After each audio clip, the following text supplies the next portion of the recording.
Vote Damas today. A message brought to you by Expresso. It's okay, but I need to focus on something a bit different now, and this is the legend that is JP Sebastian. When it comes to movies, there's some great ones coming out, and we need to scan through these trailers because, you know, what I can tell you is that there are some trailers. He gave me some homework, and he said, watch these trailers. Phew! I was shook. Let's start you with the first one. Welcome, by the way. You actually induced a quiver in your voice. No, because I was really shook. The first one is, it's almost scary to think that that could happen.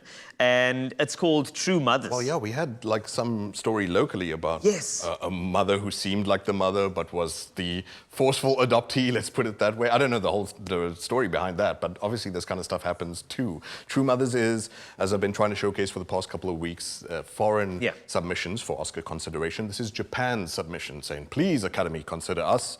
We're not at the nominations point, just by the way, yet. We're not even at shortlist, but as the time comes closer, I'll tell you more about who made the shortlist. South Africa's in there for two for Tour Boss, but True Mothers. Nice in our family scene, beautiful, soft morning light coming through the windows, gets a phone call, mom says, I want my child back.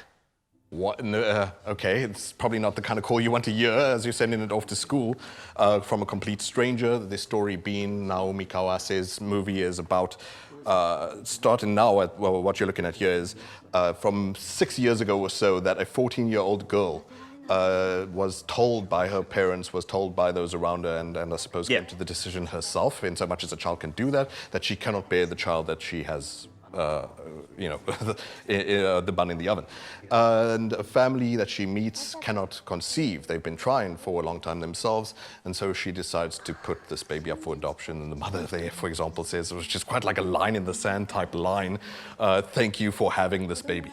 Like, there's nothing past that. It's just like, that's your purpose, and then move along kind of thing. And I couldn't imagine the kind of attachment you still feel, like knowing that there's this living person out there growing up without you, the pressures of like, you know, did I do what I could? Could I have been a mother, knowing all these years later that maybe I've got this kind of, I don't know, stability in my life or whatever. But the story, as you can see from the trailer, looks like it simmers constantly. It just looks like the slow burn until hopefully there isn't some sort of terrible climax. Apparently the movie is quite sympathetic, quite empathetic. Well, I mean, the slow burn is exactly what I felt, though. I think there was this one scene where the boy said, was I in your tummy, mommy? And you know that it's not true, especially as the viewer, but it was really, just the retention on the actress's face, like everything until, I'm sure, winds up, hopefully not violently, explosively, but actually has a lot of sort of similar notes to it that here in us non-Japanese countries are used to a lot of like stalker Japanese, a wife from Ghost Story and all that kind of stuff. And in a similar way, this has this character who they're not even sure is the birth mother show up in this family's life and make her presence known that she wants the kid back. Intense stuff. Looks like it could be a contender. Who knows? We'll find out. Talking about intense stuff, the next one was Jumbo, and what it looked like was a movie about somebody who falls in love with their favorite ride at the theme park.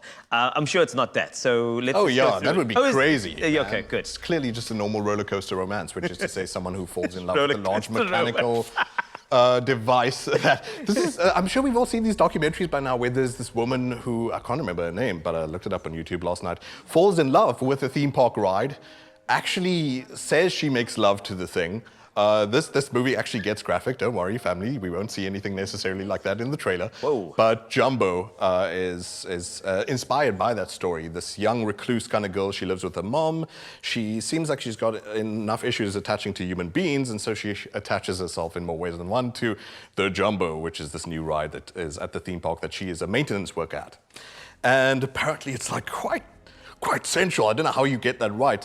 I think Naomi Melantia, who was previously in Portrait of a Lady on Fire, which was incredible, a masterpiece. If she was like, look, if I could show that kind of chemistry there in that movie, imagine what I can do with the roller coaster, and apparently she brings it here. A lot of the festivals that it's been to, people are fascinated. And speaking of, like I was just talking about Naomi Kawase's movie, like there's a sense here of non-judgmentalness. That's not even a lekker term to say early in the morning, but you know what I'm saying. No, I know exactly what you mean. In that it almost just looks pretty and well-meaning. Like, we'll find out soon enough, I'm sure. In a nutshell, I know that we need to get onto The Human Voice, which is a movie that is short in itself. So if you could condense what you felt in that, because when I saw Tilda Swinton, I got excited. Oh, I mean, that's all you need to say. You can't even read that title. Like, it's not even clear it says The Human Voice. It just has a picture of Tilda Swinton on it swinging an axe. And you could cast her as a roller coaster and and you'd fall in love with her. And she'd be nominated. Anything she's in, you could be like, oh yes, this is really deep. I don't know if she's the dog in this movie or not. We'll find, oh no, there she is. She's the human person. Throughout the trailer, not a voice is actually heard, and she's this woman who is similarly to the roller coaster thing, sitting around a bunch of inanimate objects waiting for this lover who said he'll be back for her, deluding herself in a way that she has been abandoned, and apparently she just holds and burns up the scene and the screen for about the 30 minutes of the short movie that it is. Pedro Almodovar, fantastic director. Last thing he did was Pain and Gloria, which is a masterpiece as well. Tilda Swinton, anything she's in, seriously, make her a roller coaster, make her a sheepdog. I wouldn't care, give her the Oscar either way. The Human Voice is a short movie, going to be out at some point. We don't have a date for it in South Africa just yet. Well, there we go. We got True Mothers there, one of the movies, Jumbo, as well as this one, The Human Voice. So make sure you get to the movies, and of course, JP will keep us updated when it's released in South Africa. Talking about A Human Voice, here's The Human Voice of Zoe.